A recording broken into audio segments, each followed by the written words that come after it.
আসসালামু আলাইকুম। নতুন একটা ভিডিও নিয়ে উপস্থিত হয়েছি। আপনারা দেখতে পাচ্ছেন ফানির ফোয়ারা। আসলে অনেক সুন্দর এই ফানির ফোয়ারা। আসলে যাদের মনে কৌতূহল জাগছে এই ফানির ফোয়ারা কোথায়, তারা আমার চ্যানেলটা একটু সাবস্ক্রাইব করে দিন এবং সাথে থাকুন। তাহলে এই ফানির ফোয়ারা এবং নতুন ভিডিও নিয়ে আমি আপনাদের সামনে হাজির হব। তো এখন আপনারা দেখতে পাচ্ছেন ন্যাচারাল ভিডিও। আসলে এই আমার যে চ্যানেল আসলে ন্যাচারাল প্রাকৃতিক ভিডিওই বেশি করা হয়। তো আপনারা যারা প্রাকৃতিক এবং ন্যাচারাল লাভার তারা আমার চ্যানেলটা একটু অবশ্যই সাবস্ক্রাইব করে দিবেন।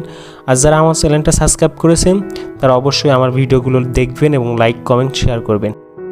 আসলে খুব কষ্ট করে ভিডিও তৈরি করা হয়। আপনাদের যদি ভালোবাসা না পাই, লাইক কমেন্ট শেয়ার আর সাবস্ক্রাইব যদি না করেন, তাহলে ভিডিওগুলো করব কিভাবে? যারা এই ভিডিও দেখবেন প্লিজ অবশ্যই সাবস্ক্রাইব করবেন আর সাথে থাকবেন। ধন্যবাদ সবাইকে।